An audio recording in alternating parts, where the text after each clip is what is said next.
1600 Pennsylvania Avenue, the nation's most prominent address. It has housed every president since 1800. But is the history darker than the books tell us? Startling encounters have been reported by every administration from John Adams to the Obamas. Did the anguish of two former first ladies create the thing that haunts the White House? Welcome to Everything Vaguely Paranormal.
Hello, everybody, and welcome back for another week of Everything Vaguely Paranormal. I am Blake Smith, and as always, my partners in the paranormal, Miss Shelley Pruitt and Mr. Ryan Roberts. And y'all, we got a very interesting one for you today. We're going to be talking about the White House hauntings. Ooh, I know. So it's basically going to be like a history lesson mixed in with the paranormal, because we all know the White House. We all obviously. I mean, my God, every worldwide knows the White House. But the home of the most powerful man in the free world, or woman. Someday, woman. Someday. But very little is known about the reported and documented hauntings that have taken place inside the walls of the structure. So, I'm not going to waste any time. I got a lot of stuff I want to cover for y'all. I'm excited about this one. This one's been my baby for the last week. I have, what is it, Ryan? You're already busting. No, I was going to say, quick question. Have you ever been to the White House? I myself actually have not been to the White House. It is on the bucket list of places to go, things to do. Hopefully by the time that I get there, they'll just be like, sure, come on in. Lincoln bedrooms this way. I highly doubt it, but, that would be okay. I was 10 years old and I missed my chance to go to the White House. We had gone up there and my grandmother got up at like 4 a.m. to go stand in line to get tickets to go in. Yeah, my 10-year-old ass didn't want to get out of bed. And so they ditched me. And so my grandmother later, after they'd gone and toured it, we all got in the car and she goes, wave at it, Shelley. That's the closest you'll get to seeing it. I'm like, damn, Granny. Damn, Grandma. I like your grandma. I know. Exactly. My grandma was not playing. She was mad I wouldn't get up out of bed, but she's like, I'm going to the White House. Yeah. So apparently the nation's capital is one of the most haunted locations in the country. So, maybe one of these days we'll just get that invite. We'll get a letter in the mail or a phone call or an email or something that's just like, hey, we've got this place. We need you to come check it out. But anyway, so about the White House. Let's jump right in. Let's just get to it. So the White House, construction on it actually started in 1792. So that gives you an idea of how long it's been around. George Washington was the one who picked the location for the White House, bought the land from a guy named David Burns, and the first cornerstone is laid in 1792. Now, the entire White House is made out of sandstone, as is most of the buildings of that time era that were built in the Capitol.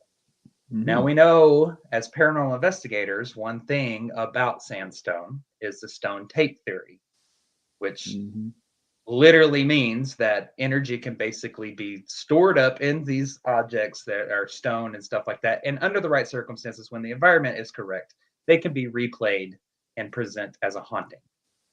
So, stored and recorded within the walls. Yep. Now, and we still don't know exactly what triggers these things to happen, but they no, still I do. was actually never able to find that, like what was happening during that time when they'd hear footsteps or whatnot.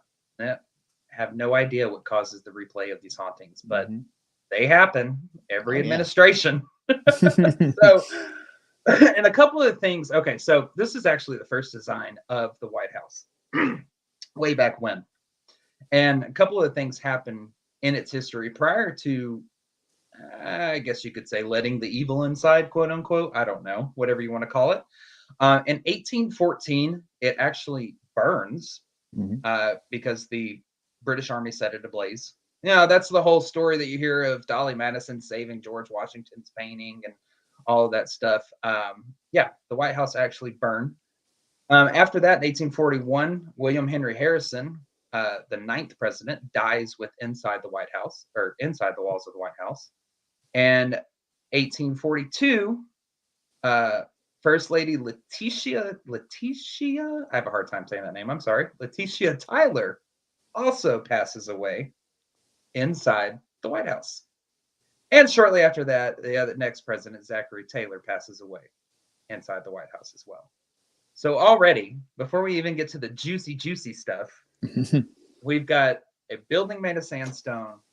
It's being burned down, and 3 people have died inside the walls. The building's experienced some trauma, and so But if you think about it, the White House, that there is drama and trauma that goes on there every day. You are making decisions for basically not only the United States of America, the world sometimes, because your actions are affecting basically the world. Yes. That is a high stress, high activity building. There's got to be something that sticks around going, okay, here we go again. It's got to be being recorded. And I don't see how it's not. In fact, I was actually shocked that nobody had ever, to my knowledge, done something about the hauntings of the White House until I found that documentary. I'm like, oh my God, Blake, got to watch this documentary. I'm like, you're going to love this. And that's what kicked it off for me. I was like, oh, I'm done. Let me get into this. Let me go down the rabbit hole. And down the rabbit hole did I go. Yes. I figured if I had to suffer, so did somebody else. It wasn't suffering for me. I watched it twice. Yeah. I watched it. I watched it, and then I listened to it again in the car on the way out to your house. And then I think I've watched it 2 more times since then. I'm like, oh yeah. Oh yeah. Oh, I missed that the first time. Yeah. Oh yeah, it was really good. It's awesome, is it not? Mm-hmm. Oh yeah. It's actually very good. So then you get to you get to Franklin Pierce, the President Pierce, and his wife, Jane Pierce. Now they come into the White House. Jane herself, she's born March 12th, 1806 in Hampton, New Hampshire. Her father was a reverend. He was a Congregationalist. She is depicted, which you can see from the picture as well, but for those who are just listening, she's very slender. She's weighing almost 100 pounds. She's 5'4" or 5'5". Chestnut hair that's severely parted down the middle, and it's in ringlet curls. And she had this sad, distracted look about her, which you can see in the photo here. She was taught at home and showed an early aptitude for music. So she had a lot of stuff going for her. Now she meets Franklin Pierce, and they end up getting married. Now Franklin Pierce, he's got a little of the background that Jane Pierce doesn't agree with. He's into politics. He's a U.S. House of Representatives. He's a senator. He's a brigadier general in Mexican-American Army or War, sorry, and a lawyer, and also a heavy drinker. And so she didn't like that one bit. Go for it, Shelley. No, she did not. She did not. She didn't like that at all. And a matter of fact, Jane hated politics. She wanted nothing to do with it. And so here's this woman that marries this man that's has a political career. She hates his political career, the city, Washington, D.C. She hates pretty much everything he does, but I love him. Pretty much, yeah. We've all been there. And she also didn't mingle into society very well, but she was a dutiful wife. She was on his arm. She went to the social circles. She met who she was supposed to meet and did her best. So God, how miserable must she have been though to be like stuck in all that and hating every second of it. Yeah. Poor lady. I couldn't imagine like that. So they go on. They have 3 children. Their firstborn is Franklin Pierce Jr. Their secondborn is Frank Robert Jr. And their thirdborn is Benjamin Pierce. Or I'm sorry, Frank Robert Pierce. My bad. And then Benjamin Pierce. So in 1852, to her horror, he wins the nominee. And he ends up becoming president-elect. And it is said that she actually fainted whenever he was announced as the nominee for the Democratic Party. Excuse me. And the biggest issue at this time that we will see carrying out throughout the presidents hereafter is slavery, obviously. We're right in the midst of slavery taking place and trying to abolish slavery and all of that. So by 1853, though, this is where it all basically, in my mind, this is like the birth of it. This is how it all comes to unfold of the hauntings of the White House. So by 1853, they had already lost their first son. He in infancy at only 3 days old. And that threw Jane into a big depression. And then their second son, unfortunately, dies at the age of 4. And that's in 1843. And he dies from epidemic typhus. Which is not very fun. Presents like the flu, and then you get a rash and all that kind of crap. And yeah. So after their second son's death, Jane goes basically, oh my God, I got one son left. And she turns all her love and affection onto Benjamin, or Benny, as he was lovingly called. And in January of 1853, they are on a train. And this is actually a picture of Jane and Benny here.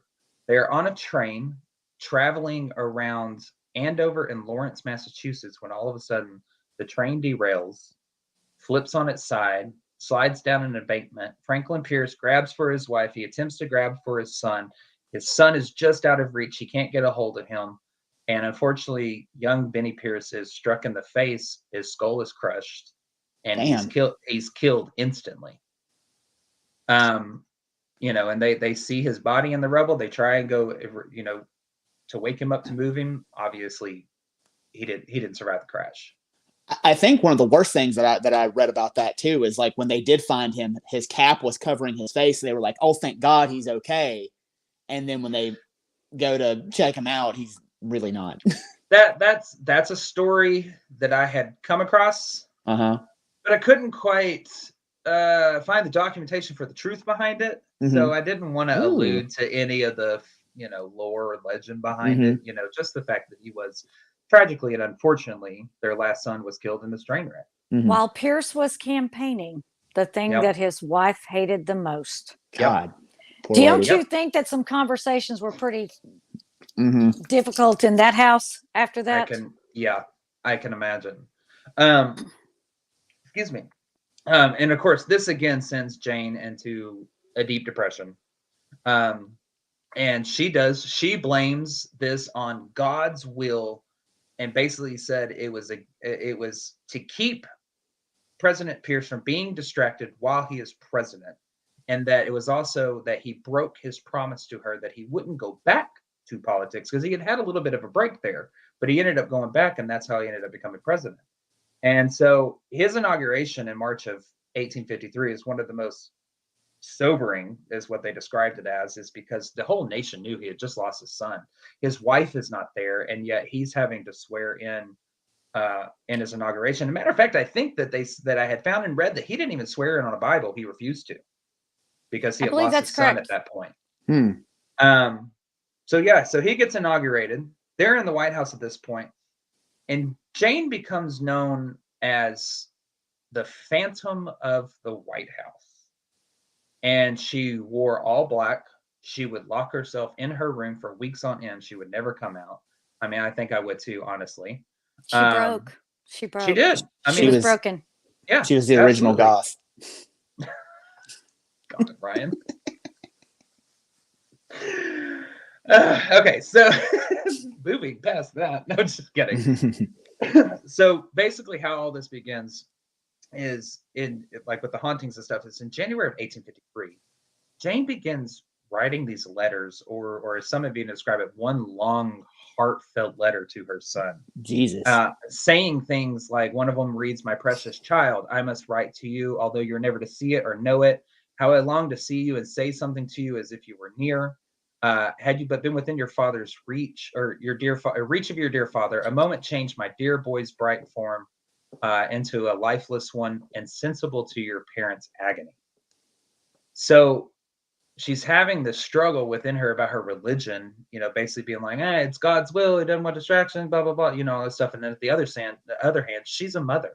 She's mourning and she wants to talk to her child, her children, really, at this point. She's lost 3, so during this time, I think she was influenced by what was happening in the US and the UK. And what was going on was spiritualism was beginning to rise in both nations. And of course, spiritualism, by definition, basically communing with the dead. The thought that the living can commune with the dead. That's just leave it at that. There's a long Webster dictionary definition. I'm not going to bore you with the boring details. So in walks these 3 sisters of this time, the Fox sisters. Now, the Fox sisters are super, super interesting.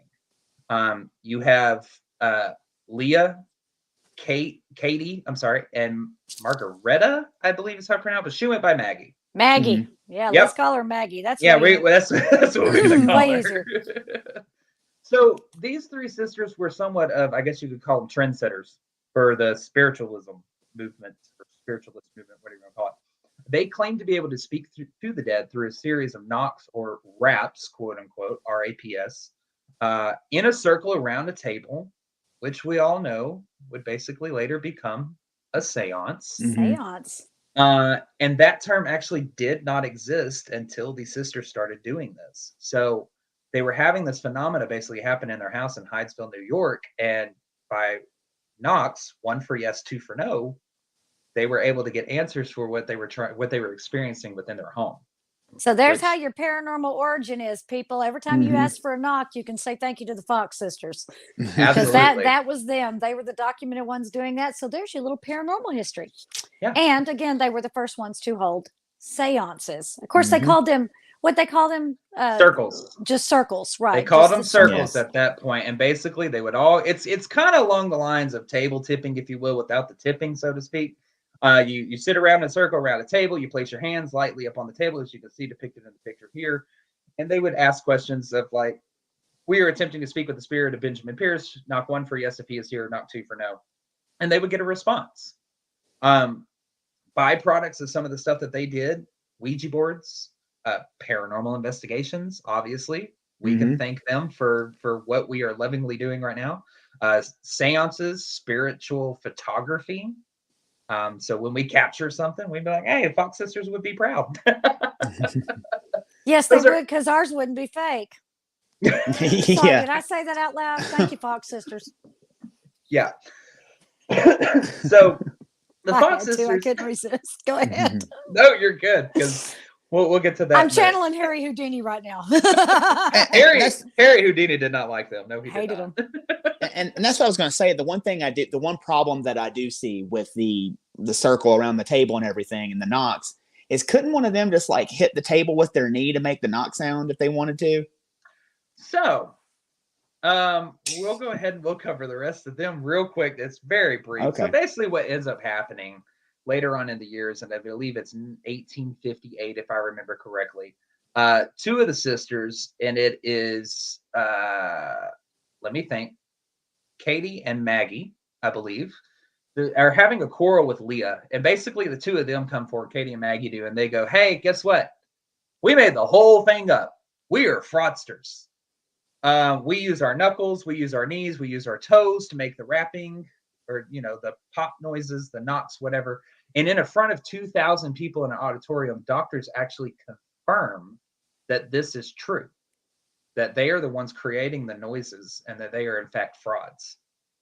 And about a year later, when they realize all their money's going down the drain, they're like, wait a minute, no. It's real. We promise it's real. By then it's too late. And the 2 that came forward actually end up dying penniless and buried in paupers' graves. And shit. That's a serious fight if you're willing to blow up your business and your money. Yeah, exactly. And I believe the last one that they were quarreling with, Leah, died in normal circumstances from what I could find. But I think that I had read something or heard something that she ended up marrying pretty wealthy. Yeah, because her husband was an explorer, right? That was the deal. Like he was some sort of like not her husband. Now Okay. Maggie's husband was, which I was just about to touch on. So in 1853, they come to the White House and they entertain Mrs. Pierce and trying to communicate with Benjamin Pierce, her deceased son. He was 11 years old also whenever he died. So he was the longest surviving son and the most recent death. So she was attempting to try and reach out him. Now we know, as us three, as investigators, when you're dabbling, which is what she's doing at this point, and you knock on that door, it don't matter what you're trying to do or your intention behind it. Anything can answer that door. Because you're essentially like putting up a light going, hey, I'm a beacon, woohoo, right here. I'm willing to listen. You have no control who comes through once you open it. Positive or negative. Exactly. It could be who you're asking for. It could be a ghost. Spook. You just never know. Yeah, you never know. Something bad. Could be something wonderful. Else.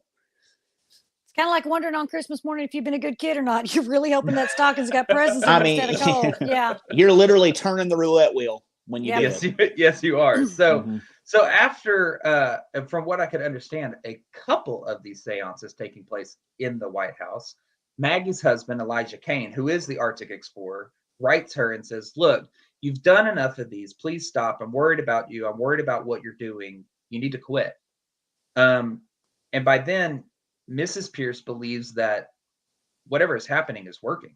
Like she starts actually writing again to Benny and saying, she says, and I quote, my precious child, you spirit yourself, my dear one, was not your redeeming savior ready to receive you. So in other words, she's basically saying your spirit is still here. Were you not ready to be received by your savior? And so she believes that she is seeing Benny come to her and all this stuff and finding comfort in it. And I can see how you can find comfort in it, but the Fox sisters have snookered her. Yes, they have. And my whole thought was with just that letter, that documented letter with that quote that I just read, could that not have been the first documentation that there has been a sighting inside I would think so. Absolutely. And probably one of the first documented paranormal sightings, because really, people weren't really doing this, and she's pretty much, we can thank Miss Pierce for kind of putting us on this road because she sought that out. It's kind of a groundbreaking moment, Oh, absolutely. Yes. And I can't help but think too, though, because her father was a Calvinist minister and she grew up believing in God and believing in Jesus her entire life. And now she's seeing her son stand before her. And, she wrote, was your savior not ready to receive you? She's having a crisis of faith too at this point. Yes, she is. And that's one thing that I came across my mind. I'm glad that you actually mentioned that because I had forgotten to write it. Words are hard tonight. I have forgotten to write it down. So thank you. This is why we don't drink before we go on the air, Blake. It's just this red can. I'm not okay. We're not showing the name. I don't know. It looks like it was made by some kind of doctor. I don't. Maybe it's a healthy elixir. Shut up, and leave me alone. Yes, exactly. That's all that it is. So, excuse me. So in 1853, this I'm going to pronounce this wrong, but anyways, the Seventh-day Adventist. Did I say right? I think Seventh-day Adventist. Yes, absolutely. Yes. Preacher writes about the Pierces basically burying their son and how it was like a granite tombstone, and on this tombstone, it says, "Go thy way, thy son liveth." Now he ends up writing further about the Pierces and I guess the stuff that's going on with the Fox sisters and Pierce writing the letters, Mrs. Pierce writing the letters and whatnot. And he says, and I want to read this quote, does President Pierce believe what is stated in the last clause of the above, that his son liveth? If he does, then why may he not expect a visit every now and then from his only son? But suppose some accomplished demon should visit the abode of the chief magistrate of this nation. Will those parents be likely to resist that visitor? He just threw out the D word. He did. And that to me, now this is going to be a little bit of discussion right here. Obviously, if this demon, Benny, is visiting the White House, his mother is seeing him. How's she going to resist her son who just perished? And we all know that evil things like to present themselves in non-threatening forms. Yeah. That's it. And because sorry, go ahead. No, you're fine. And if it is in fact not Benny and is something much darker, which is kind of the way that it's working up to, you'll see why in just a second. What's to say that the man who's not running the nation can't be influenced by something in the house that he's living in? True, absolutely.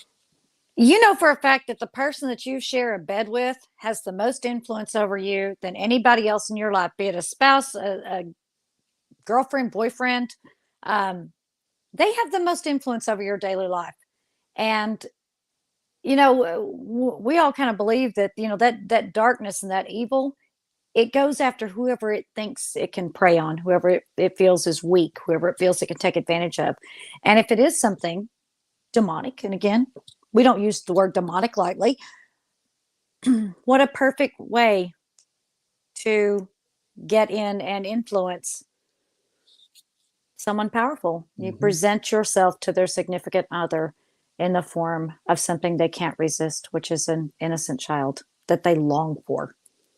And not only a child, but your flesh and blood, because that adds a whole nother level to it. And now, see, that's kind of the weird part with the influence over, is because if she can't resist seeing her child, and it is in fact something much darker than actually Benny that she believes it to be, and this thing is influencing President Pierce, because at this time there's an act that passes his desk. It's the Nebraska Kansas Act. Or sorry, I totally fucked that up. Kansas Nebraska Act. My bad. We know what you meant. Hey, man, we know what you're saying. Thank you. Yeah. But anyways, that passes through Congress and lands on his desk. And at first, he is completely he opposed it whenever it first hit his desk. So it basically was going to establish the territories of Nebraska and Kansas, and would basically allow them to decide slavery, not slavery, blah blah blah, stuff like that. However, almost night, it seemed like his mind just completely switched and he signed it into law. And it caused riots and mass hysteria in Kansas, known as Bleeding Kansas. And so, was he being influenced by something that's darker? Wasn't Benny? I mean, how better to wreak havoc on a mass scale than influencing the man who's running the nation? There is that, but we also know that he was a drinker. So he was. Could the alcohol have influenced him to make a decision one way or the other? Yeah, and that's a good point. So we have that, but we also have the fact that if this thing is running around the White House, what if that drove him further to the drink? What if it influenced him when he was intoxicated and in a weakened state of mind? Well, and that's, I mean, we all know the point of demonic possession. Oh yeah, wear you down. Mean, it is to oppress, tear you down, get you alone, tear you down, mentally, physically exhaust you until it can take over. You know. Sorry, Paula just put up. So we could have had Nebraska or Nebraska. Yeah, Paula, we could have. If I was running the country back then, we sure as hell could have. Well, and here's the thing too. It wasn't like it was just going to go away, because Mrs. Pierce was inviting it in at every chance. It was, you know, that, remember when I told you guys about my friend who had the knocks happen at her door and nobody was there. And she went up and her dog's going crazy, everything. They heard it. And her mother heard it through the phone. And she opened up the door and looked around and there was no one there. And she lives out in the middle of a pasture. And I told y'all, and my first reaction too was, why did she open the door? Yeah. If she saw no one, why did she open the door? And here's the thing, Miss Pierce opened the door before she ever saw anyone. She opened the door and then she continued to open the door. First time, perhaps unintentionally, after that, completely intentionally, with the intent on seeing who she perceived to be as her son. Constant invitation. You know, so as I do, you don't invite naughty shit into the house. You make that shit stay in the yard. Yeah. Now, is Pierce, is he, I know that she is whole hog 100% believing this right now. Yes. Is he on the fence, or is he going along with it? He's very worried. for his wife, obviously. And he's actually very distraught over that. But he's got the position of having to run the country at the same time. So he wants his wife to find comfort in what she can find comfort in, to help her get past this, to help her get over this or get through this or whatever. I know you never get over it, especially losing a child, but to help her move past this moment in time with his death. But I find it very interesting. One of the things, like I was saying, possession is to get you alone, to wear you down and break you down. She is probably one of the most, if not the most absent first ladies from a president's time in office out of anybody. I mean, she wants, and I think that has she locked herself in rooms. She was known as the Phantom of the White House. Yes. Yeah. And I think that obviously had a lot to do with the death that she had experienced, but also the fact that she hated her husband's political career. She didn't like it. She didn't want to have anything to do with it. So that kind of ends. What better target for whatever it is that comes into the White House? Yeah. And that kind of ends the Pierce's presidency and their involvement with trying to make contact with their son. So Pierce finishes out his presidency. Within 10 years' time of Benny passing, Jane Pierce passes away. And I mean, he was a drinker. He had a lot of promise, not a lot of glory. And so at the age of 64, President Pierce unfortunately drank himself to death. Wow. He died of cirrhosis. So then, of course, we have one president that comes in between Pierce and Lincoln, which we're getting ready to talk about. But I mean, what are y'all's thoughts so far? Like, I mean, obviously, I know we've covered a couple of things. Like Shelley was saying, when you open that door, you don't know what's going to come in. And with her being so depressed and so distraught, and like just that black cloud hanging over the White House constantly, because you have the death of the children, you have her hating her life, you have her being depressed and being stuck in a room, and you have him drinking himself silly all the time. What better environment for something negative to move in and for it to continue to be fed constantly? Yep. Yeah, they aren't manifesting sunshine and roses. They're manifesting doom and gloom and sorrow and disappointment and disapproval. And Now, something I would be curious to know is, did they ever have any more activity after they left the White House? Did something follow them? Or did it stay private residence or something like that? I was actually not able to find anything. There's no documentation. Actually, they're probably one of the lesser documented couples after they leave the White House, because there really isn't much on them after they leave, because once he was out of politics, she literally went into this even deeper, darker hole and just kind of stayed there. And the marriage was essentially one of convenience, because she didn't believe in divorce and he didn't either. And so she would stay holed up in her room, and there was pretty much no story to tell. Well, and that just leads me to think that whatever that was hanging on to them, because if she dies and like goes into further depression and she dies, and then he's distraught, I'm sure, and continues to go deeper and deeper into the bottle, he can't fix her until he passes away. So whatever that was could have stuck with them and followed them to wherever they are after they leave the White House. Yeah. So after the Pierces leave, you have James Buchanan basically comes in. That's the president in between Pierce and Lincoln. And he basically, he does illegally pressure the Supreme Court to basically make slavery law of the land. And I think it was, I've lost my notes. I'm sorry. Kansas or Nebraska, one of the two that was just formed. I didn't pay attention very much in my history class. I'm sorry, y'all. It was Kansas. I think it was Kansas, because the whole bleeding Kansas and all that kind of stuff. Yep. So that really sets the time clock for the Civil War, obviously.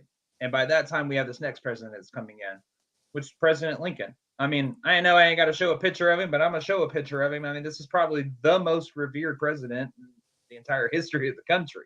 Such a handsome man. He's very rugged. Handsome man. Yeah, very rugged. So you have Abraham Lincoln, who's coming into the White House. Now, we all know the story of Abraham Lincoln. Honest Abe, born in a log cabin, born in 1809. His father and mother were Thomas Lincoln and Nancy Hanks. He had, I think it was like seven or nine siblings, something like that. I wrote it down, but anyways. And you have Mary Todd Lincoln, who's coming in at this time too. What a looker. Now, Mary Todd Lincoln and Abraham Lincoln, they were complete opposites, like in physicality, like description. You know, I mean, he's tall. He's 6'4". She's like 5'2", I think, something like that. You ease up on us 5'2" chicks. Look, nothing against you 5'2" chicks. I love you 5'2" chicks. Y'all gonna stand up to anything that's in the room. I've seen you take down some spooks before. So she kind of looks like the lady from Poltergeist that tells them to go into the light. You know what I'm talking about? Go into the light, Carol Ann. Yeah, Carol Oh my God, Ann. she does. Oh, Ryan, I'm not even going to be able to look at her right anymore now. Carol Ann, go into the light, Carol Ann. I like that picture of her better. I do too. And from what I understand, this is a younger picture of her, obviously, than this one is. So again, it's like you have these opposites in the White House. Mary Todd Lincoln is vivacious and impulsive. She also has stormy moods, very unusual stormy moods. Kind of rumors of delusion every now and then. She's was the way that I took it described as basically kind of a life of a party type something with some issues, if you will. I hate to say it that way. But that's the only way. The life of the party with a small bit of unpredictability. Okay. Pretty much. And Abraham Lincoln, I mean, you know, he led a very kind of dull, tragic life, if you will. I mean, but he wrote and he studied and he got himself to where he's supposed to be. So they have their children: Robert Todd Lincoln, Edward Baker Lincoln, William Wallace or Willie Lincoln, and Thomas or Tad Lincoln. Those are the 4 children that they have. So when the Lincolns move into the White House, obviously they've inherited this country that is on the point of breaking. And so he's elected in 1860. They move in March of 1861. And shortly after this, Lincoln is alleged, this is a story, I could not find any documentation, but it's alleged, I found it in multiple articles, to have told a friend that he had seen a ghost in the White House. And that the vision of this and that's ghost, Honest Abe saying that now. That's Honest Abe saying that. Yep. Yeah. And the way that the spirit looked, or the specter looked, as he called it, was very frail and gaunt. And Mrs. Lincoln interpreted that as Lincoln's going to survive his first term, but not his second. Now, why is the wife of the president? That's what I was going to say. No, but did he say it was like a visage of him, or it was just a ghost? I could not find whether it was he or himself that he saw, or if it was just a spirit or a ghost. All it said was specter. That's it. Specter. Just a specter. That's the way that it kept putting it. Was the specter that he saw was gaunt and frail. But he gave it no male, female, nothing real discernible. But he saw a specter, a gaunt-looking specter. A gaunt and frail-looking specter. So, and that's shortly after they get into the White House. So, did the Pierces leave something behind? Let's continue on to find out. So at this time, also, as they move in, the country obviously goes to civil war. And Mrs. Lincoln thinks, hey, this is the perfect time to make the White House a symbol of excellence. So let me funnel some money from Congress and redecorate the White House, because that's what you do in the middle of the war. I'm sorry. Well, now, in her defense, she thought that the White House, being that it was a place that was going to be talking to lots of people, it was going to be a meeting place, that it should be a place that to show the true power of the person that held the office. And it was actually kind of run down at this point, you know, and it's creaking. And she's like, you know what, this needs to reflect the amount of power and be just as impressive as the man who holds the office. Yes. And so she set about redecorating in the middle of Civil War, right about before Civil War starts, right? Yeah, right. It was right about the time that the Civil War breaks out, you know. I think a lamp would look good here. Fort Sumter has fallen. Yeah, but this wallpaper over here. It's got to go. That is so last year. That is so pre-Civil War. Now get that off my phone. We're gonna get some like Mary Todd Lincoln. Oh yeah, they're gonna hate us. Yeah. Bring anyways. Look, I will shut up. I'll say this up front. After reading all this about Mary Todd Lincoln, all that she went through, I have learned. I'm going to look further into her. Her story is very fascinating of her life and how she came to power at the side of the president and what happened afterwards. So, but back to what we're talking about today. Now we know the White House at this point is 70-ish years old. Let's just make easy math. We know when you go to remodel, what can happen. For some reason, activity kicks up. Always stirring something up when you remodel. It loves to kick up whenever you remodel. So again, she's remodeling. Civil War breaks out. This is also one of those times, and kind of probably the most powerful time, that all this negativity is being directed right at the White House. We are in a civil war. Mothers are losing children. Brothers are losing brothers. Father, son, sons, fathers, vice versa. So there is a lot of rage and anger that's just pitted at the White House. And just like today, you direct your anger to the person you think is in charge. Absolutely. And on top of that, all of these ones that are dying, we do know, if you've taken any history lesson throughout your life, that there was no honor in their burials. There was mass graves. They just left there. I'm sorry, I'm having the burp hiccup moments. Excuse me. I mean, there are people still finding like canteens and bones and all kinds of stuff. I was going to say, and bones too. So imagine all of that too happening with these spirits that are dying in the Civil War, and they're not having proper burials. Their remains aren't being taken care of. I know that we can't. I know that it's almost impossible to happen while you're in the middle of Civil War, but that just, to me, adds to the flame at this point. Yeah, mothers don't know where their children are, where their husbands are, where their brothers, their fathers are. And what do you mean the last time you saw him? The last time I got a letter, he was going to this area, and now I haven't heard from him. What do you mean you don't know where he is? Yeah. And so what we see happen right here in history in the United States is a big boom, massive boom in spiritualism. Because these parents don't know where their children are. They don't know what's happened to them. They're reaching out to try and communicate to mediums, to clairvoyants, to all this kind of stuff, to just try and figure out what's going on with their children. Are they alive or are they dead? And if they're dead, can I speak to them? So that is just growing exponentially at this point. It was the hunt for closure, and spiritualism capitalized on that Absolutely. hunt for closure, which brought you a lot of charlatans, a lot of fakes, a lot of people who wanted to take somebody's last dime just to tell them that, yes, your son Billy, he is passed on. Very, very shady moment in It's a fascinating history if you get a chance to sit down and read about the whole spiritualism movement in America, and then about how Houdini tried to prove them wrong, hated them wrong at every single turn. To the point where he gave his wife a code and said, "This is what I will do if I come back, and you will know it's me." She never heard that son of a bitch again. Once he died, never heard from him. Isn't that just like a damn man? Yeah. Sorry. So then we reached the year 1862. So wars broke out. Wars happening. We're in 1862 now. So by 1862, a couple of things have taken place. The Lincolns have now already lost in 1850 one of their sons at the age of 4 from tuberculosis. Also at this time, in the winter of 61, little young Willie Lincoln catches an illness that they think is the flu. Now this carries on over into 1862. The weeks go by, the months go by, and he just seems to get worse and worse and worse and worse. Well, come to find out, he ends up succumbing to typhoid on February the 20th of 1862. And so, as parents, I'm not a parent, but Shelley, you're a parent. You're not really supposed to have favorites, but Willie was the favorite. Oh yeah, we do. We have favorites. Absolutely. You're not supposed to have favorites. Oh, you do. Quit lying. You know you have a favorite. You know you do.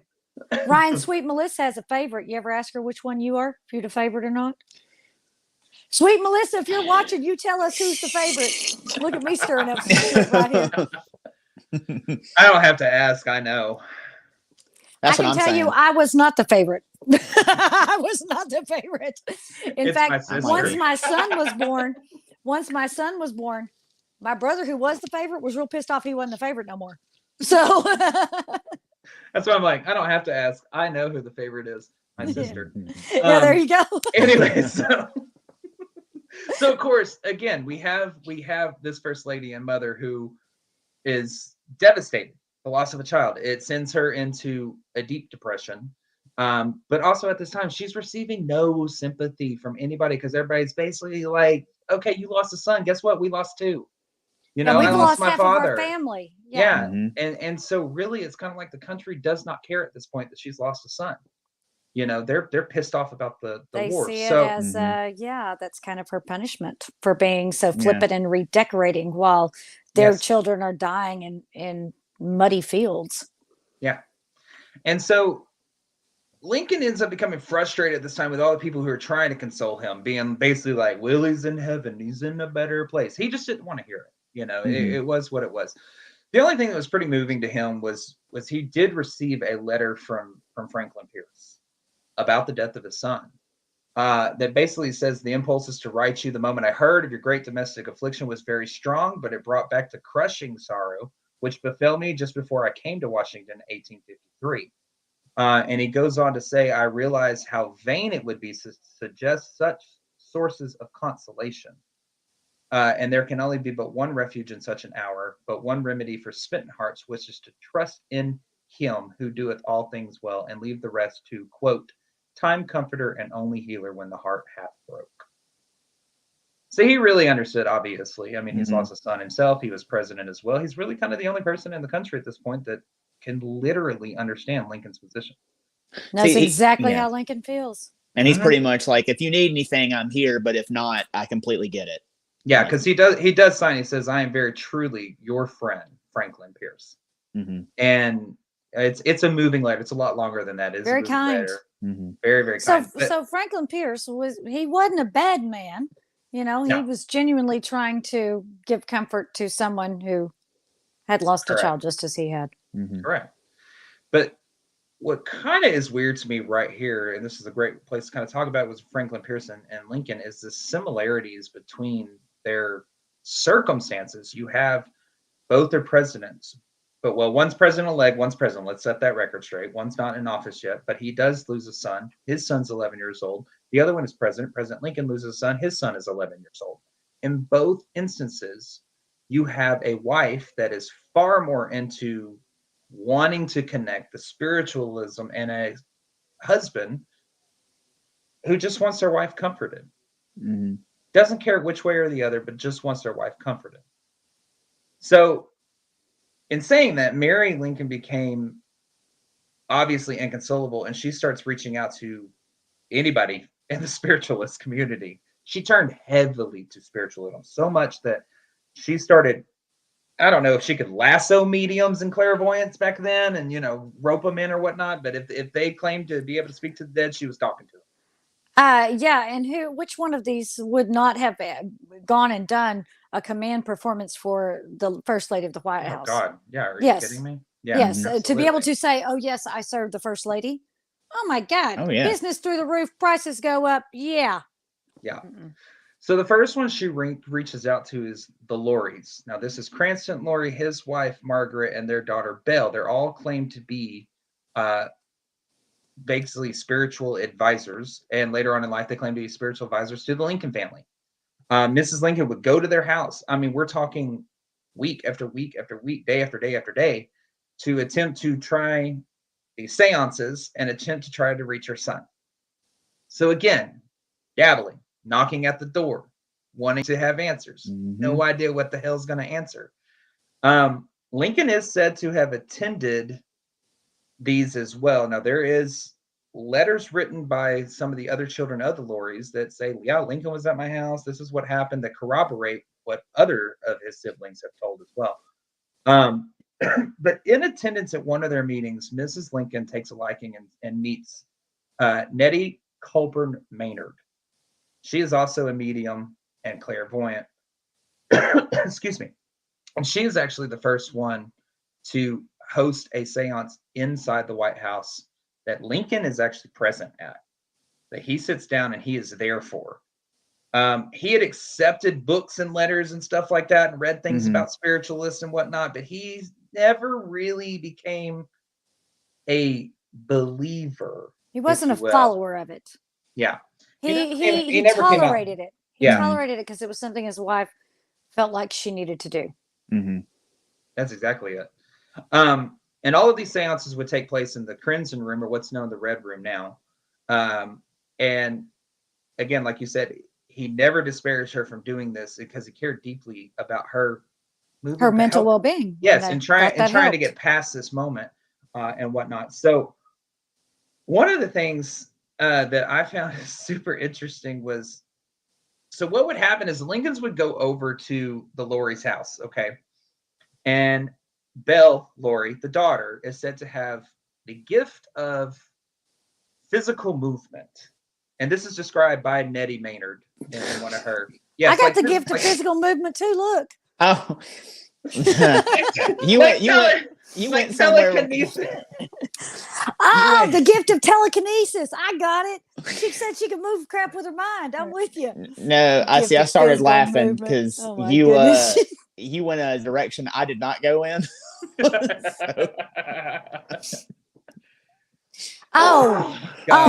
just caught up with you, Ryan. See, I was keeping it PG-13, and then Blake flipped me off, and you went all nasty. Welcome to our podcast, guys. Welcome to Everything Vaguely Paranormal. So I got the gift of physical movement too. So what she describes is, she says that Belle, she's Mrs. Miller is who she becomes. She marries a Miller, so she becomes Mrs. Miller. The fuck is Shelley doing? I'm using my telekinesis. Your physical movement.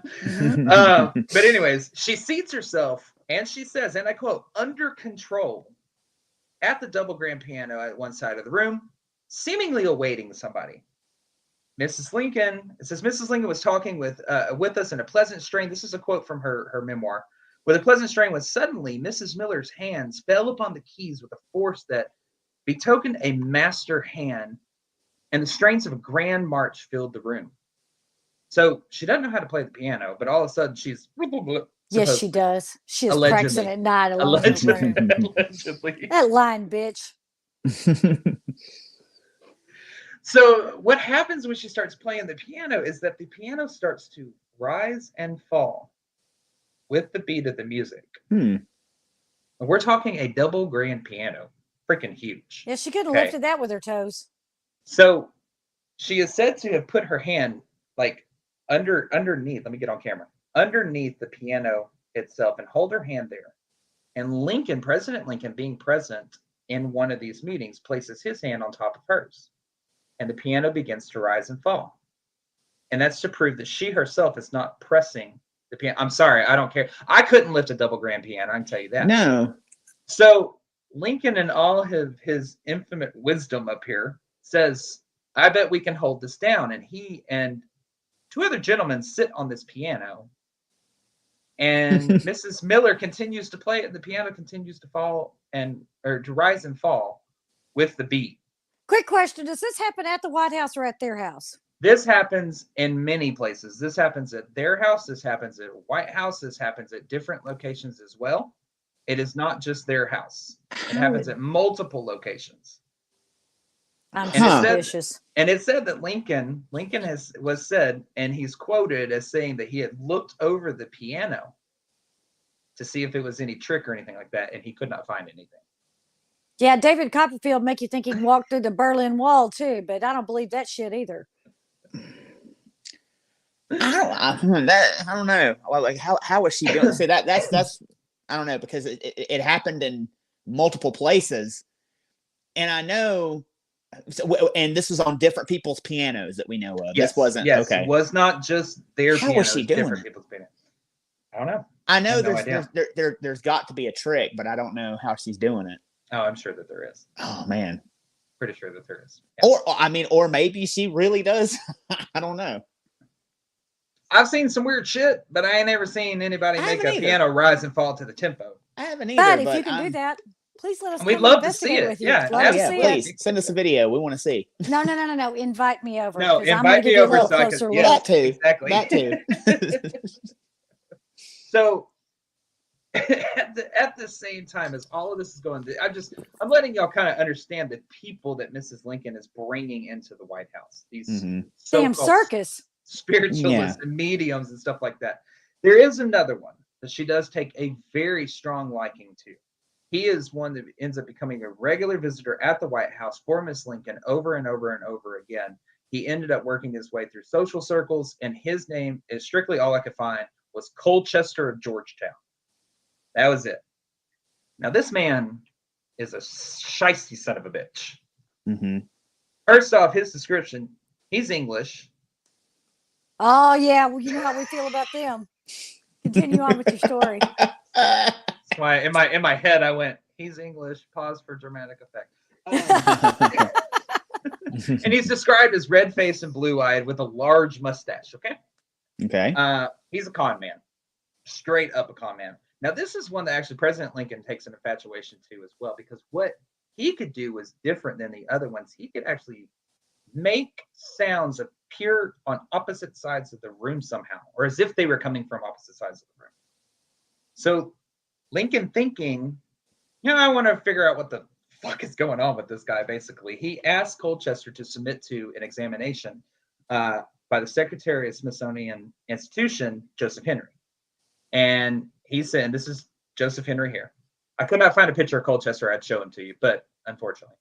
So he submits to this examination. However, he does not remove his clothes. He doesn't want to remove his clothes. He says, nope, not going to do it. And come to find out, just by chance, Joseph Henry happens to be on a train with this gentleman that makes these machines for spiritualists and mediums that make noises when they flex a bicep. And he goes, interesting. Did you happen to make one for a guy with the last name Colchester? And he goes, yep, I sure did. Boom. Figured out right there. Nailed it. Debunked. Mm-hmm. So then Joseph Henry and President Lincoln get this other guy involved called Noah Brooks. He's a journalist. And after figuring all of this stuff out, he ends up going to this paid sitting. I'm sorry. I am totally skipping part of the story. Let me back up just a little bit. I'm getting excited right here because this is one of the funniest moments.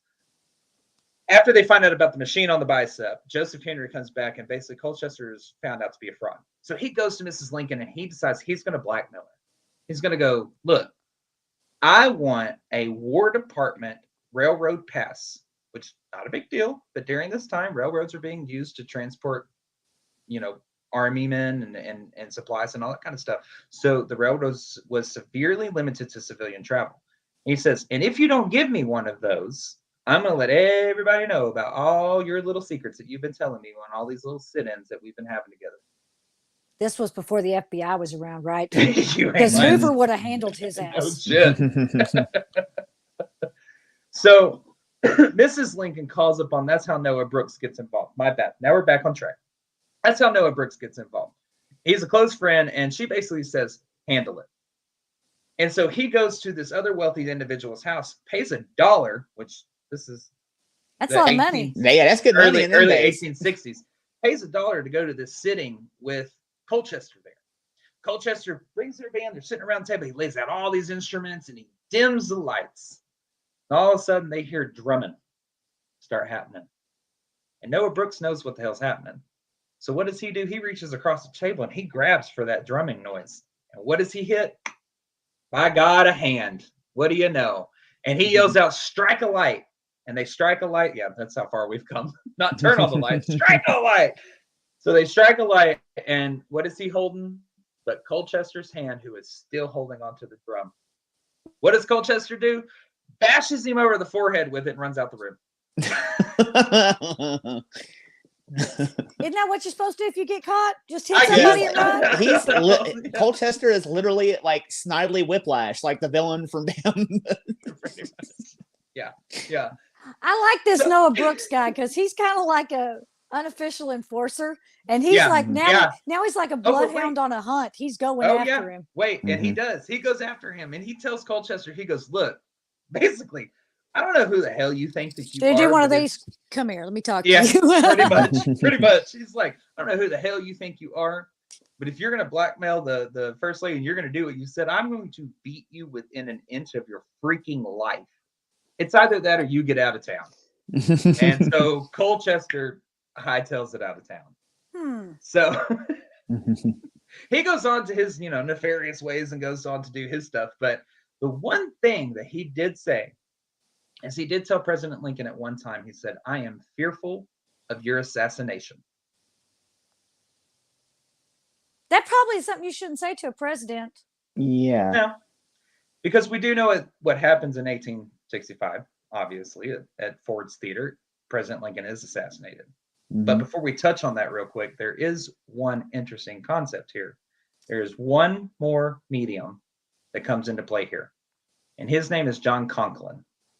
Now, John Conklin is different from all the other mediums that have been coming to the White House, because John Conklin is said to have been President Lincoln's medium. John Conklin actually says that through spirit, he helped draft the very first issue of a Emancipation Proclamation, which we obviously know goes to free the slaves at that point. So, but I would be guessing that anybody ever talked to Lincoln while he's writing the thing says, "Hey, I helped." I mean, come on. See, and that's I couldn't find anything that says that Conklin came out with this during all of that. It was after Lincoln's assassinated. Obviously, Lincoln's when dead. he couldn't you can't ask him. Yeah. I mean, my God, if you want to lay claim to something in history, why not one of the most important documents ever written in our nation's history? Of course, yeah, let's go lay claim to that. So, obviously, we know that President Lincoln is assassinated. All right, I'm getting all this is like my favorite whole part of this, so I'm all like antsy and like can't sit still in my chair. So. This because we get into the part I like, which is the conspiracy. Oh, yeah. So prior to his assassination, though, Lincoln does say, and I could find where he is quoted in saying he experiences a dream. And when he starts to dream, he experiences this death-like stillness about me. And all of a sudden he starts hearing like subdued sobs throughout the White House. And of course, trying to figure out where it's coming from, he gets out of bed, he walks around, he makes his way downstairs, all that stuff. And the White House is empty in this dream. And he happens upon a soldier, and he looks at the soldier and he says, "Who died?" To which, or who's dead in the White House? I'm sorry. To which the soldier replied, "The president. He was killed by an assassin." Now, I found varying links of when this took place. Some say 10 days prior to his assassination, some say months. So I don't really want to give it a timeline, but that kind of gives you an idea. It's within a short amount of time of his assassination that this takes place. It's alleged that Lincoln had a premonition about his own demise. Yeah. So now the dire warning from Colchester, I do want to add. Yeah, let's talk about that asshole. That he probably should have listened to. Well, it turns out that not only was Colchester receptive to ethereal spirits, but he was also receptive to distilled spirits as well. But come on, y'all, that was freaking funny. I wrote that in. Hey, I smiled. Okay, continue on. You bastards can fuck off. Anyways, so as a regular of the Washington social circles, words are hard. Colchester meets none other than John Wilkes Booth. Go figure. We all know that name. Yeah. Now, and he keeps warning Lincoln of an assassination attempt. Attempt on his life. Now, John Wilkes Booth also is into spiritualism as well. When his sister-in-law dies in 1863, he ends up getting into spiritualism as well. Excuse me. And weeks prior to the assassination, Booth roomed at the National Hotel, which is just a few blocks from the Capitol. I think it's like 6 blocks from the Capitol. It's even closer to Ford's Theater. And this is where Colchester visited him and met him and visited with him there. That's where he claims he met him.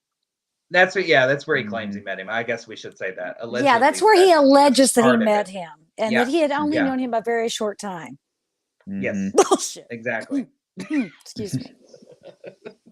So they spend a lot of time together, but the manager at the hotel actually goes on record to say that Colchester was more like Booth's associate. Quote, that is a quote, associate. That is handwritten in his handwriting, that he was more like his associate. So, Shelley, this is your favorite part, conspiracy theory, baby. So in early 1865, Booth decides he has this plan. He's going to kidnap the president. That's the whole thing. And earlier that year, he goes, yeah, to hell with it. I'm just going to kill him. And so he does. And it makes you really wonder if he's drinking buddies and throwing back shots with John Wilkes Booth. How much did Colchester actually know when he delivered the message to President Lincoln? It's my theory that he knew about it, which is why he wanted to warn the president. Well, then old Brooks gets up in his face, gives him a one of these, and get the hell out of town. Now he's like, screw it, I ain't even going to warn him. I think at one point it was like a meal ticket kind of thing. And hey, I'm right here with the president. Well, now I've been kicked out. I no longer have access. This little boy's going to whip my ass. You know what? Screw him. Let whatever happens, happens. Mm-hmm. And I think he knew it from the beginning. I think he was one of the conspirators. I think he was actually put in there to get close to Lincoln. Oh yeah, absolutely. He could have been a spy. I guarantee you, he told Wilkes Booth how to get into the White House and what doors were where and everything. I'd bet a lot of money on that. Probably, without a doubt. So, and then one other thing that I just want to throw out to you, I want to hear your thoughts on this. So Booth's a spiritualist, right? He's starting to believe in this stuff. He's going to these seances to try and contact his sister-in-law. And on top of that, you have Mrs. Lincoln in the White House who's trying to contact her son. They're both into spiritualism, conducting seances and whatnot. What is it that all of a sudden he switches from wanting to kidnap the president to wanting to assassinate the president? The only reason why I bring this up is because of a depiction of Booth that was drawn of Satan tempting him. He's got the gun in his hand there, and Satan is tempting him with this. Now, is this just a newspaper cartoon drawer person, whatever they're called, that wants to, throw this into the newspaper? Or could there be, once again, darker forces at play with inside the White House and the people in it? I don't know. Thoughts, opinions? One of the most turbulent times in American history. Yeah. The country was broken and was left in Lincoln's lap to fix. Lincoln is signing a document that is going to piss off half the United States. Yep. Half of them are going to love him, half of them are going to hate him. And now the country is being ripped apart with brothers fighting brothers, and people are dying by the thousands every day. There are definitely dark forces at work, because that much evil doesn't converge, I don't believe, without some kind of prompting. The perfect storm of everything bad. And I think it was let in. I think it was let in by Miss Pierce. And I don't know. I'm just telling you that I think there were other forces at work. Yeah, and with all that being fed once again like a battery, all that negativity going directed at the White House, and that's only probably going to feed whatever that is further, and that could have jumped onto what was his name? Colchester, yeah, jumped onto Colchester and could have jumped onto Booth like by association. So who knows? Now, we know demonic forces tend to utilize whoever they think can get it done. Mm-hmm. Which is why, Ryan, if you ever get jumped, I'm just going to go ahead and leave the property. Blake and go, yeah, you just pick me up and jump me. You'd be like, come here. Nah. You a big boy. You'd be the one I'd be scared of getting jumped. Yep, absolutely. Prison. You're like over a foot taller than me, so it's like I'll be like, yeah, shit. Here we go. Sure. So, and this is where it kind of gets sad and a little weird, in my opinion. So after Lincoln's assassination, of course, Mrs. Lincoln, again, heavily into a depression, heavily back into spiritualism. Now she's wanting to contact her husband, and she turns back to the Lauries, Cranston, actually specifically the mother and the daughter, Margaret and Belle. She turns very hard into them. Now, what they say they need to establish the metaphysic connection with Lincoln is they need something that was very personal to him.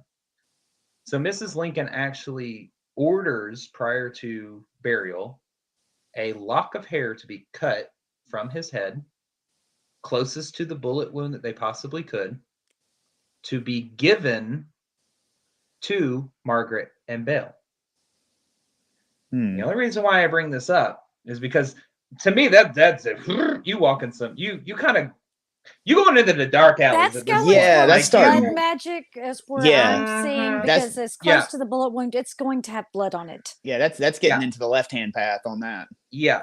And now the only reason Mhm. why I bring this up is because in the Chicago Historical Society, there's a letter that is written from the Lauries of a letter of authenticity that says this is Lincoln's hair. Now, of course, this letter of authenticity is still in question,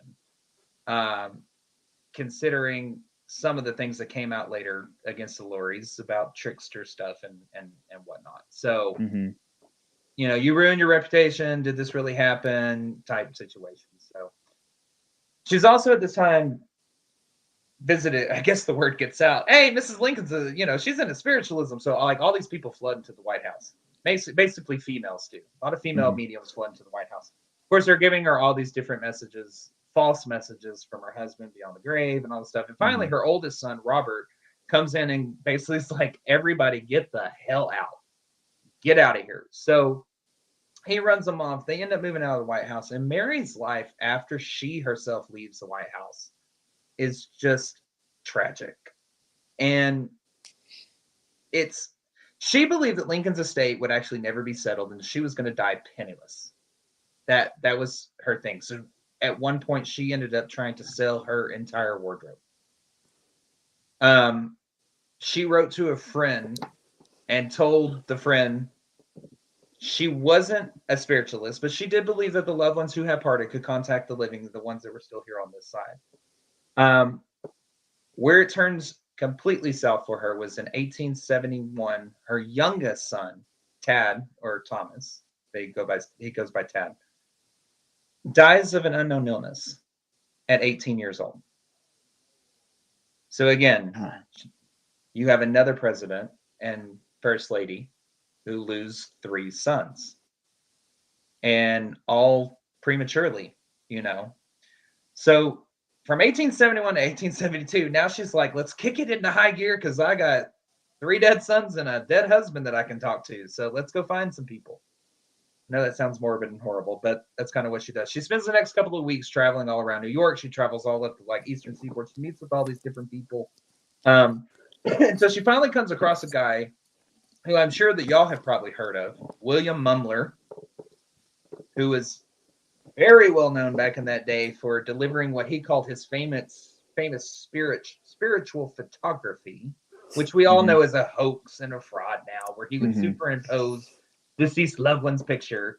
But anyways, Harry Todd Lincoln happened to be his most famous client that he ever had. He ended up taking this picture of her with Lincoln's hands resting on her shoulders. Now, obviously, this picture gives her extreme comfort. I mean, she does believe that she has seen in some of these seances all of her son's faces, her husband's face, that they're there, they're protecting her. So when Mumler produces this photo, of course, Mrs. Lincoln is thrilled, which just pisses me off because it's a man taking money from a person who's grieving. But all of this happening, Mary Todd Lincoln actually kind of ends up with a lot of mental problems. And in 1875, her son, Robert, her sole surviving son, and he's an acting attorney, he involuntarily commits her to an asylum for her erratic behavior. He admits her to Bellevue Place, which still stands today and has lovingly been refurnished into apartments. Oh, God. My God, can we go rent a room? Yeah, how would you like to live there? I don't know. But yeah, so that's what I think that's the most recent photo I could find of it. That's what it looks like. If you live in the Bellevue apartments, can you please drop us a line and invite us to your house for the evening? Absolutely. We'll hold a seance. We'll see if we can contact old Mary Todd. We will. I don't do that. No, I don't either. I don't either. But I will investigate the hell out of it, and I might take a real picture for you. Yeah, right. Exactly. Be like, Miss Lincoln, can you come rest your hands on my shoulders real quick? How was the play, Mrs. Lincoln? Damn, Ryan. Too soon, Ryan. Too soon. Too soon. Too soon, Ryan. Too soon. I mean, it's 2022. That was 1865. Too soon, man. It's too soon, Ryan. So anyways, the reason why Mary ends up getting voluntarily committed is because she's starting to tell people she hears voices in the walls. Her servants are forced to stand guard over her because she's fearful that something is going to happen to her. One of her doctors reported that basically like an evil Indian, she's told him that an evil Indian spirit was pulling wires out of her eyes. What? That is what one of her doctors. Huh. Yeah. Specifically her left eye, and that she was distracted by premonitions of her own death, and also prone to vomiting up her meals to, I guess, ward off imaginary poisoners. Mm-hmm.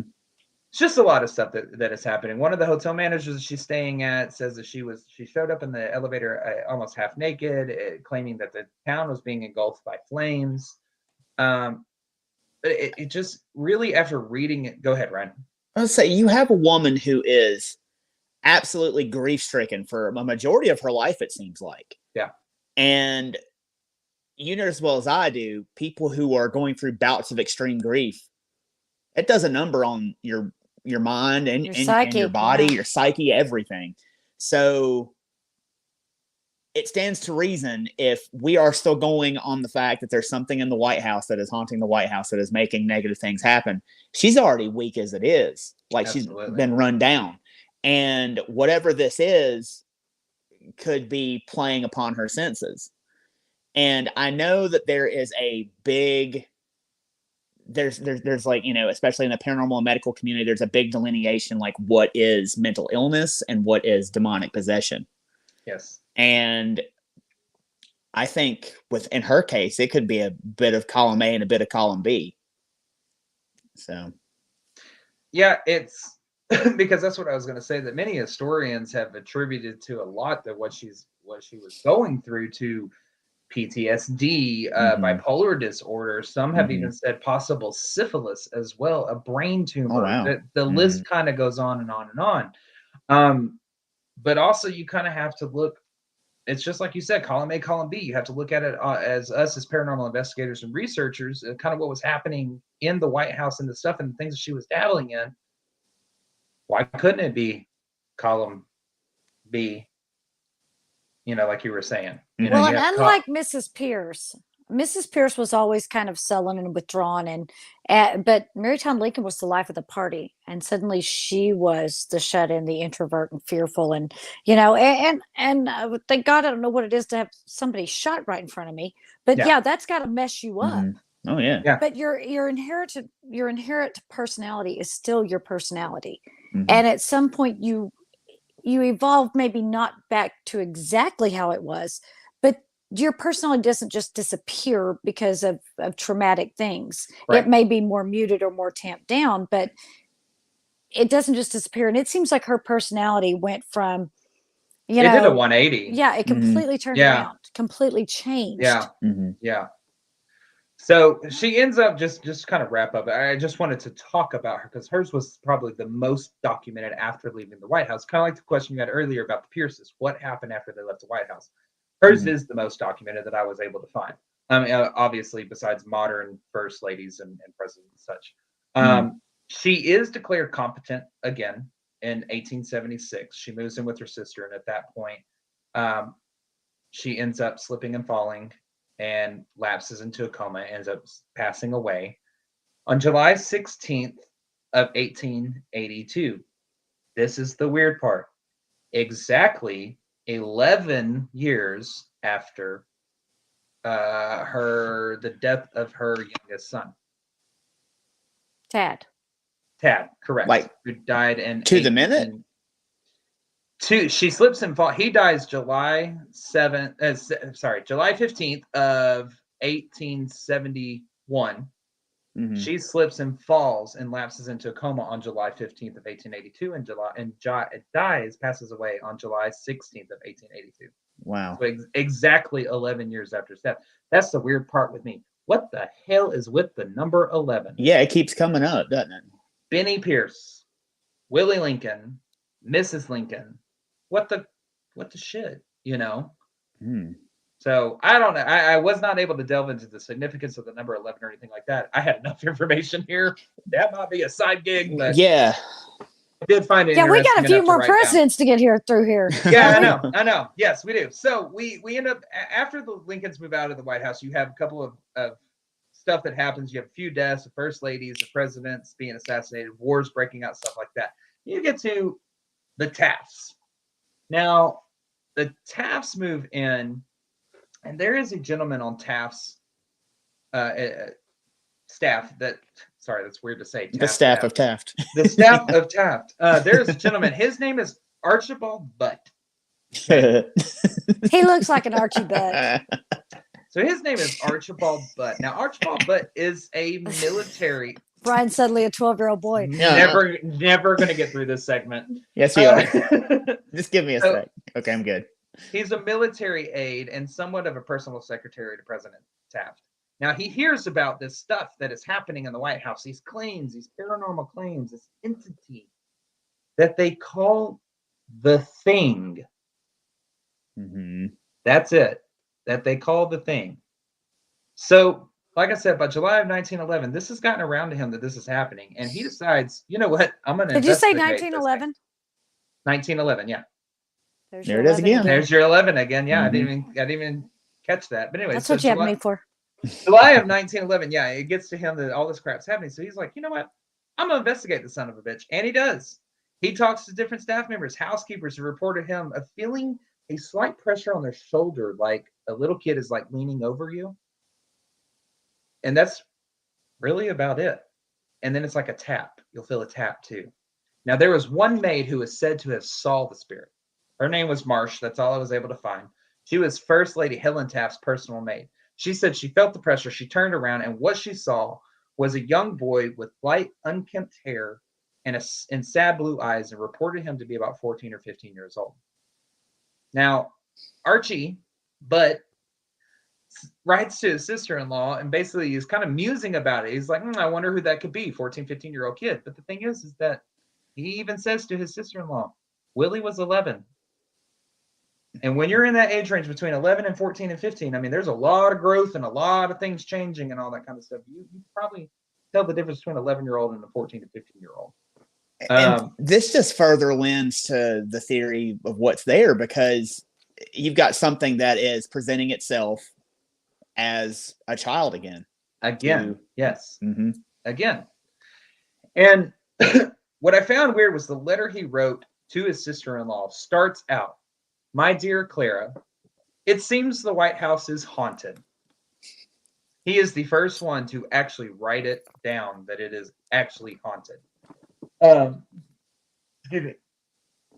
anyways, and he also tells her that he doesn't think it can be Willie Lincoln because Willie Lincoln's ghost has been reported, not documented, but reported in the White House since the 1870s. Everybody knows what Willie Lincoln looks like, basically, is what he's telling her. So President Taft starts hearing this word that he's researching this thing. He's looking into, he's investigating. So he's anxious to hear what his findings are. And he lets him know, hey, this is what I did. And then he finds out that he wrote his sister-in-law Clara and said that it was haunted. And he got pissed. Like, he described it as towering rage. I'm telling y'all, words are hard tonight. And threatened to fire anybody who spoke about it. And so, hold on, let me, there's one little thing. This is very interesting. So, unfortunately, Archie, I'm calling him Archie, sounds good. Archie doesn't survive much long after writing this letter to his sister-in-law because he goes on this vacation. He's over in Europe at this time, and he takes a 6 weeks leave absence from the White House, boards a ship in Europe, never makes it home because everything that he researched and himself go down with the Titanic in 1912. And he perishes. What? Something did not want something getting out. Everything he knew went with him. And he never actually updated the president to the president's satisfaction. No. Correct? Correct. He told him Taft told him to stop speaking about it. So he never actually told Taft everything he found out. The question I had was, do you think, because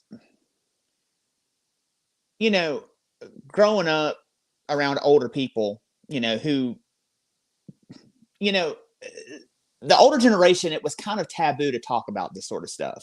Mm-hmm. They didn't really want to engage anyone about any of this. So you're in my family. Well, yeah, I mean my family too, but but the temperature at the time, was we don't talk about this sort of thing. We might do this behind closed doors, but we don't talk about this sort of thing. So I wonder if Taft was just afraid of this getting out and him being a laughingstock. I'm sure he was afraid of what the perception would be. Yeah. Oh yeah, absolutely. I'm sure that it was. And I wonder if Teddy Roosevelt ever saw anything too, because if Teddy Roosevelt saw something, he'd try to fight it. So. I think I have a note about. I don't think I have about. No, wasn't Teddy Roosevelt, Franklin Roosevelt. But anyways, somebody had asked when the Titanic went down, asked if it was on the 11th, and then it was the 15th though, because they said it. Never mind, it was the 15th. I do remember it was April 1912. Well, which would have been really weird had the Titanic gone down on the 11th. That would have been.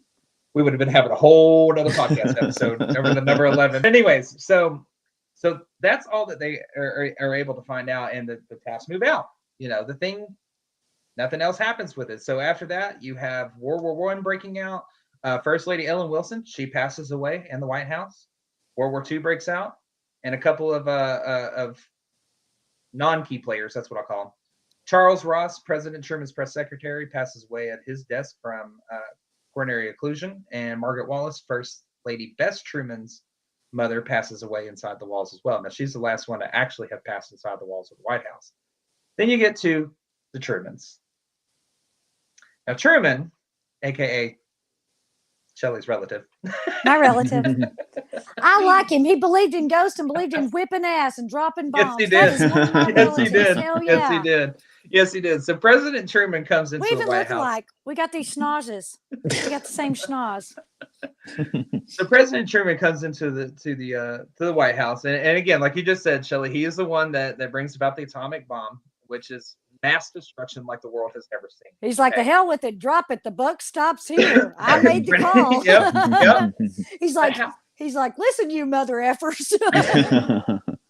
However, though, he is also the most vocal president about paranormal activity happening in the White House. In one of his first letters that he writes, and this is probably my favorite thing. I know I've already read it to Ron and Shelley because I could not hide it inside, so I have to read it to our audience. It is hilarious. He is at the White House by himself. Okay, he is going to bed. He is in bed. He goes to sleep. He writes to his wife, quote, I jumped up, put on my bathrobe, opened the door, and no one was there because he was hearing knocking on the door. I left that out. My bad. Yeah, he's going to find out what it is. That's one of my relatives. So he's hearing knocking on the door. He's going to find out. He says, I jumped up and put on my bathrobe, opened the door, no one there. Went out and looked up and down the hall. Looked in your room and Margie's. Still no one. Went back to bed after locking the doors, and there were footsteps in your room, whose door I'd left open. Jumped and looked, and no one there. The damn place is haunted. Sure as shooting. The damn place is haunted. Damn place is haunted, sure as shooting. So now whenever we're going to go investigate people who are like, I think my place is haunted, can y'all come check it out? That's going to be how we tell. Damn place is haunted, sure as shooting. Damn place is haunted, sure as shooting. But anyways, I just find that hilarious. So I had to read that out. He does speak about it on 8 other different times. However, I was not actually able to find the documentation, the letters and stuff that he had wrote down. I'm sure that they're locked up somewhere. But so yet again, the Truman White House goes under remodel. Reason being is because his people are looking around going, hey, this damn thing is real old and it's real decrepit and it's about to, fall apart. And he's like, weren't there like pieces, they were like stepping through rotten pieces of floorboard and actually breaking holes in the floor because it was so old? It wasn't until in his daughter's room, the piano leg went through the second floor that he was like, okay, maybe we should do something about it. Put down some new flooring. He basically said you could look at the second floor and see it doing like this. As you walked across it. He related as like waves on a ship as people were walking across the floor. Anyway, so it goes under renovation. Now at this time, he wants to document this whole thing. So he hires a national parks photographer named Abbey Rowe. And this is a picture of Abbey Rowe to document the entire thing. And he takes some amazing photos. I'm just going to cycle through some of these just real quick of the White House being completely gutted on the inside. I mean, the floors are taken out, staircases are taken out. It was literally left as a shell of it. And he ends up taking this photo right here. Now, looks innocent enough, nothing to it. It's the White House gutted. But eventually somebody ends up asking who the men are down in the back, close to the center on the ground down there. There's 3 men back there. And they go, oh, I don't know. Well, I'm sure that they were workers here. And they say, well, yeah, well, who's the guy to the right of them that's transparent? They said, excuse me? Let me look a little closer. Oh, no, not close enough. Let's look a little closer. There he is. Mm-hmm. This is the first photographic evidence of an alleged spirit in the White House. Good job, Truman. He was a photo man too. I'm gonna leave this on the screen for a little bit while I talk about it so y'all can get a real good look at it. So they have sent this to every top photo expert within Washington that you can think of, and nobody can explain it. It's not faked. That's what they say. It's there. A lot of people question the authenticity of it because the man, he's transparent, and it was an old camera, and it was far away. But if you look to the guys to the left, they're solid. Mm-hmm. You can damn near see facial features. I can see 2 dots for eyes, a nose, stuff like that. They're wearing hats, make up their suit. So the question is, who is the person to the right? Who and is you can actually see through the actual structure behind him is unobscured. You can see through him. The lines are not broken. As if someone was going to fake this, first of all, they'd have to transpose it on there perfectly. And then they would also have to make sure that if they were going to take out the image to lighten it and make it transparent, they're going to do some damage to the background behind it at some point just by playing with it like that, if they were trying to superimpose it. Yeah. So again, for those who are viewing our screen, you are looking at supposedly the very first photographic paranormal piece of evidence that has been captured of a ghost at in the White House. That's pretty cool.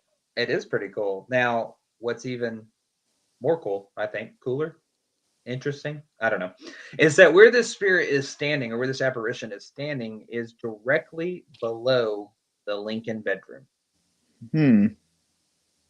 Imagine that. Imagine that. Isn't that interesting?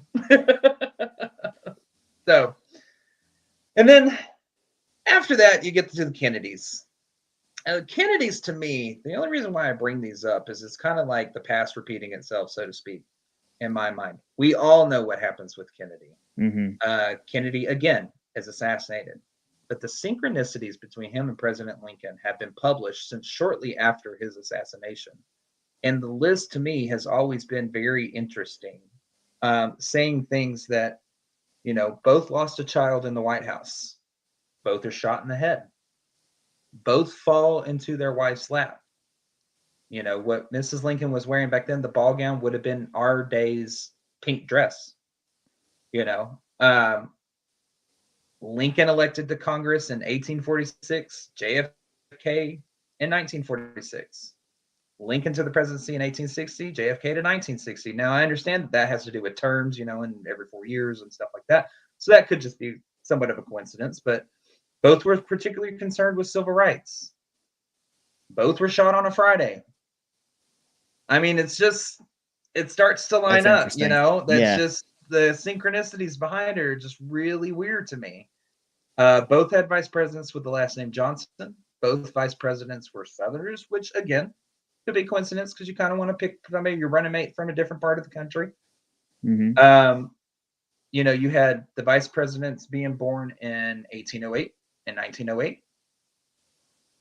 Just weird shit. So what do y'all think? Do y'all think it's something messing in the White House, a glitch in the matrix, or just a 100% coincidence? that all these synchronicities just kind of seem. I don't believe in 100% coincidences. I don't either. I don't either. It's just a lot of weird synchronicities. Mm-hmm. You know, it's not only that, but both assassins' names were comprised of 15 letters. You know, Lincoln was shot in the Ford Theater. Kennedy was shot in a car in a Lincoln made by Ford. Sorry, and that both assassins were killed before their trial. Do we know if a significant number 11 pops up in Kennedy's life? I don't know. That's that is your rabbit hole to go run down, Ryan. Your rabbit hole. Absolutely, absolutely. So basically, the I'm just going to go on record and say everything that I found, the White House is haunted. Okay, it's 100% haunted. Yeah. I don't know why they're trying to hide it. I think they can make a killing with paranormal investigations. I know the man who runs the country. You know, that's like I will be happy to come and investigate it free of charge. Yes, and give you power over all of my evidence as long as I can take it. But you can choose what gets released and what doesn't. Invite me over. Now, I'll say this. One of the most prominent ghosts that is said to be seen in the White House to this day is Lincoln's ghost.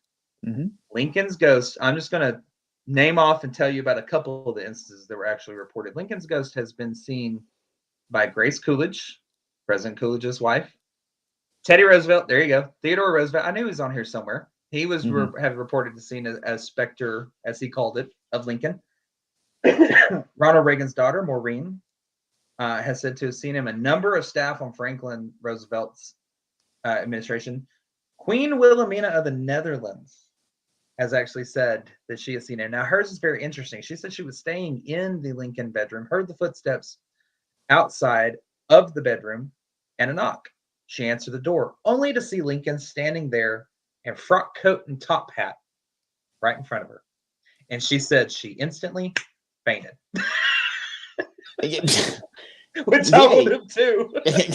Yeah. I wouldn't have. I'd have been, hello, Mr. Lincoln, come on in. Can I take your picture?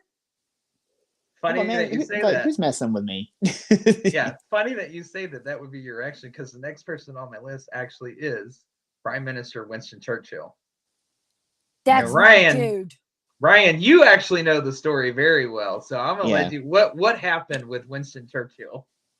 He was naked in the bath and was getting out to get a towel, and turned around and saw Lincoln standing in the doorway and looked at him and said, "I'm sorry, Mr. President, but you seem to have caught me at a disadvantage." And he said, he laughed, and Lincoln's ghost laughed and disappeared.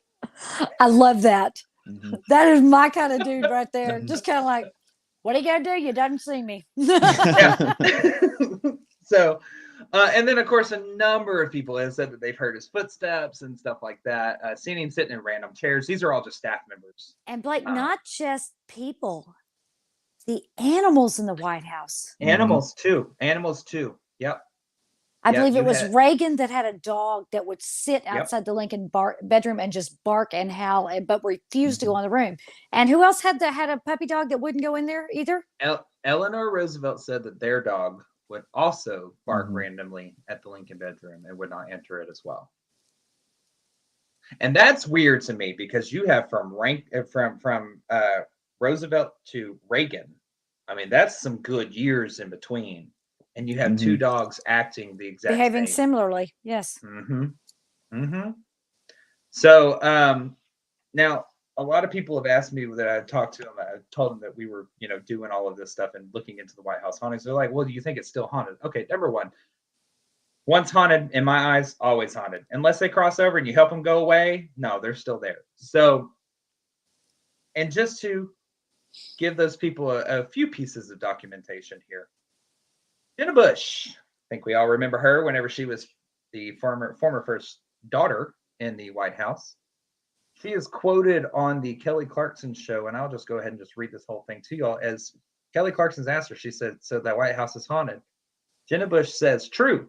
They were kind, friendly, and compassionate ghosts. So Barbara and I were going to sleep. Our rooms were right next to each other, and it was in college when people would call late. So our phone rang, and I woke up, and all of a sudden we heard 1920s piano music coming out of our fireplace. And I was like, surely that's the cat or something. We had to pretend, and it was the middle of the night, and you could feel the music coming out of the fireplace. Which, if you think about it, that'd be a damn talented cat. Yeah, that's a bigger story than the White House being haunted. You'd kill a cat and suddenly play music. But if you think about it, at the time when that would have been being played, that was pre, renovations, and the music would travel because those fireplaces, usually they were all stacked on top of each other with one flue that went out. And that would be a way for the music to travel, much like the pipes and ductwork and stuff like that. So yeah, that would make sense. And even still, further on, down a couple of administrations, I would love to share one thing with y'all real quick. I'm going to get over here to it. Is during a press conference, Jen Psaki, which we know is President Biden's press secretary, this happens.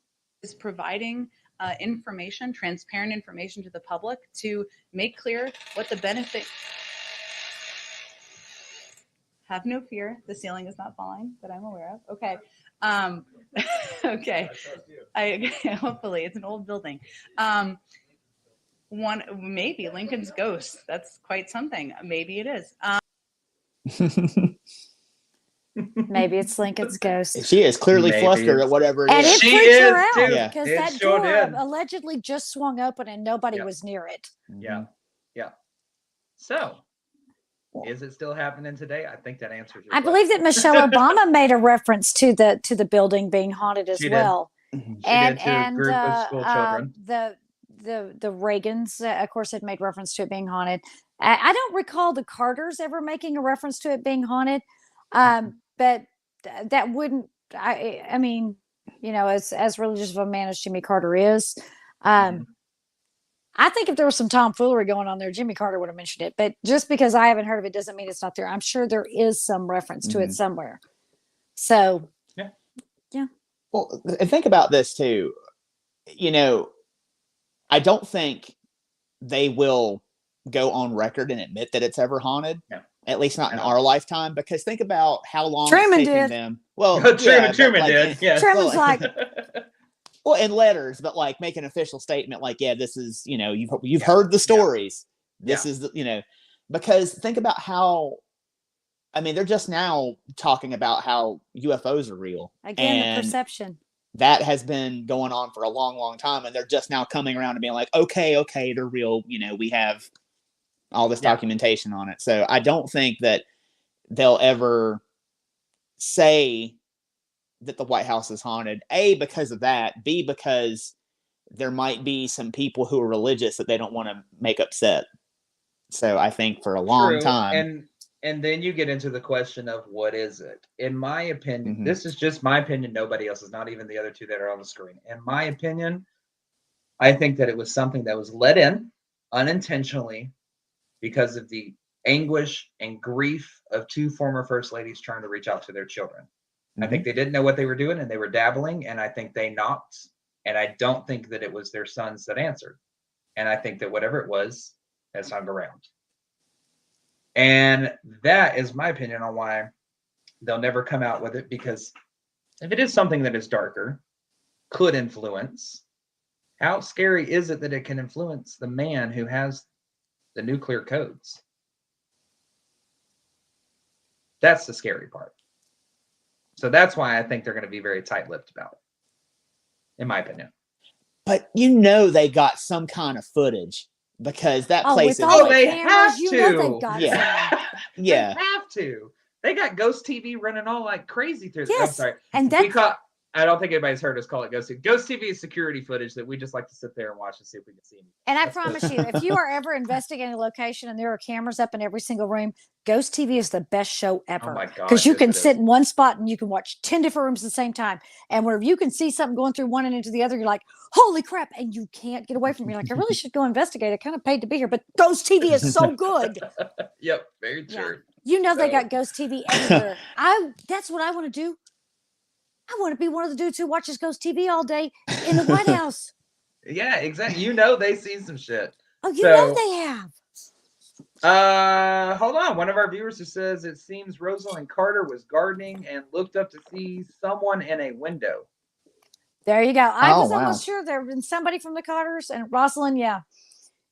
I thought that there had been one. I don't recall Jimmy Carter ever saying anything, but that was right. Thank you for that. Appreciate it. Now, I like to think that whenever the former president is leaving and the new president's coming in, he's like, "Hey, don't let what's in here get you." Well, what are you talking about? You'll see. He just like leaves. That asshole moment. Yeah, like I had at Jefferson been like, sleep well, haha. Oh, yeah. Yeah. God. Yeah. Any Yeah, final that's- thoughts, you guys, on this? I'm going to let our audience draw their own haunted or no? conclusions. Haunted? Haunted. Absolutely haunted. 100% haunted, without a I think doubt. it's haunted. And I wish Yeah. I could see the ghost TV footage. I wish I could too. And I'm going to let our viewers decide on, or listeners decide on what they think, whether it's haunted or not. Y'all tell us, comment, let us know what you think. We'd love to hear y'all's thoughts on that. But as for tonight, we want to thank y'all for joining us for another episode of Everything Vaguely Paranormal. For myself and my friends, I'm Blake Smith with Shelly Pruitt, Ryan Roberts. Please do not forget that we are across all social media platforms. We are on Facebook, we're on YouTube, Twitch, Twitter, Instagram. Go like and follow all of our pages. Share us with your friends. Please put the word out there that this is what we do. We love bringing it to you every single week, and we want to continue to do so. As well as, don't forget, our first public investigation is now available for ticket purchase on March the 12th at the Gregg County Historical Museum in Longview, Texas.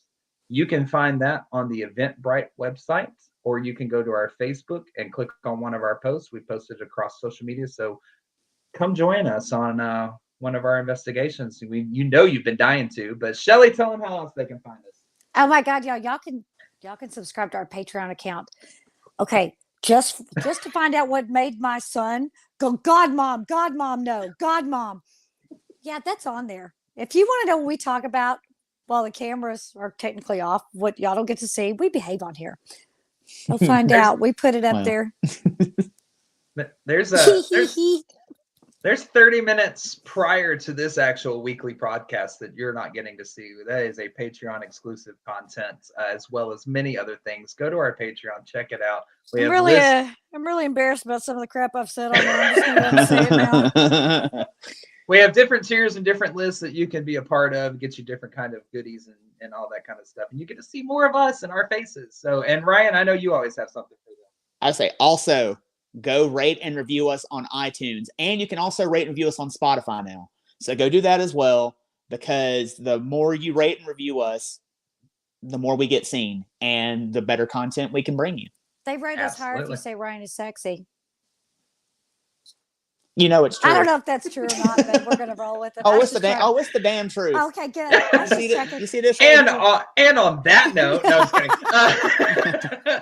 Guys, again, my name is Blake Smith for my friends Ryan Roberts and Shelly Pruitt. Thank y'all so much for joining us, and we will see you next Tuesday.